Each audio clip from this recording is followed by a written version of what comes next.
শুকনো মরিচ ভর্তা, বেগুন ভর্তা, মিক্সার ভর্তা, নারকেল ভর্তা। সেই স্বাদ, এত ঝাল যে ঝাল খেয়ে ধান্দা লেগে গেছে একদম। আমি ইন্ডিয়া ব্যাঙ্গালোরে চাইনিজের কাজ করতাম। গরম ধোয়া ওঠা চিতই পিঠা আর সাথে ২১ রকমের বাহারি ভর্তা। শীতের দিনে প্রতিটি বাঙালির এ যেন এক অনন্য স্বাদের খাবার।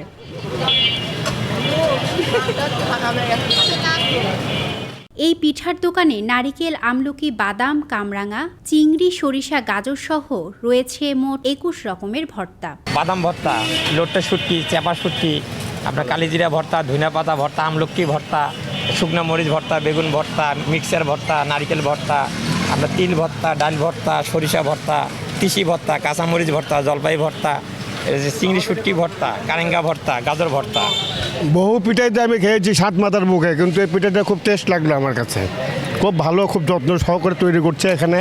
খুবই ভালো লাগছে পিঠা আর কি, শীতের পিঠা। আমি ঢাকায় খেয়েছিলাম বহু ধরনের আপনার এই যে আপনার মশলা পিঠা ধরনের বিভিন্ন মশলায়, এখানেও দেখছি সেরকমই। এই জন্য আমি এখানে দেবে এখানে খাচ্ছি, এখানে গাড়ি থেকে বিভিন্ন টাইপের যাকে যেরকম মজা লাগে আপনি মাকে খেতে পারবেন, যেটা ইচ্ছে তুলে খেলেন আপনি। আমি 2 রকম মশলা নিলাম, একটা নিলাম হচ্ছে আপনার ওই সর্ষে বাটা নিলাম, একটু নিলাম হচ্ছে আপনার তেঁতুলের একটু নিলাম, আর একটু নিলাম ধনের পাতা ভর্তা নিলাম। এমন বাহারি স্বাদের ভর্তা মিলছে বগুড়াতেই। ছোট বড় সবাই এসেছেন এমন লোভনীয় পিঠার স্বাদ দিতে।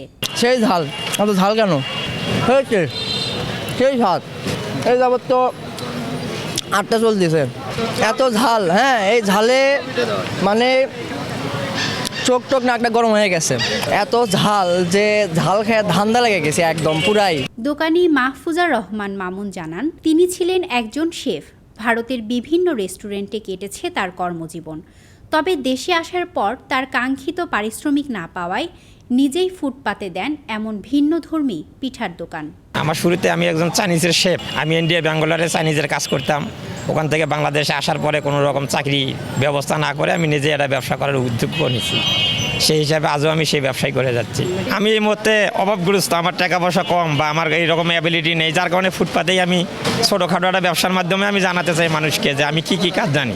তো 5 থেকে 6 হাজার টাকা বিক্রি করি প্রতিদিন। 2 জন কর্মচারী বা আমি নিজেও খাটি, সঙ্গে আমার ছেলেও আসে। মোটামুটি আলহামদুলিল্লাহ চলার মতন। মিনিমাম না হলেও সব কিছু বাদ দিয়ে 20,000 টাকা থাকবে কর্মচারী বেতনের পরেও। শুধু চিতই নয়, ভাপা পিঠাও বিক্রি করছেন তিনি। এরই মাঝে পেয়েছেন বেশ জনপ্রিয়তা। ছোট বড় সবাই এমন পিঠা খেতে ভিড় জমাচ্ছেন। আমি এখানে এসে মাঝে মাঝে ভাপা পিঠা বা কুশলি পিঠা খাই। আমার এখানকার পিঠা ভালোই লাগে, খেতেও মজাদার। ভাপা পিঠা খেয়েছি, চিতই পিঠাও খেয়েছি, চাপা শুটকি, নারকেল, মরিচ, শুকনো মরিচ, কাঁচা মরিচ। মাত্র 10 টাকাতেই পাওয়া যাচ্ছে এই চিতই পিঠা, সাথে বাহারি রকমের ভর্তা তো থাকছেই। তাই এই শীতের আমেজে পাল্লা দিয়ে চলছে চিতই পিঠা খাবার মহা উৎসব। স্মৃতি সঞ্চয়িতা অর্থী, দৈনিক করতোয়া।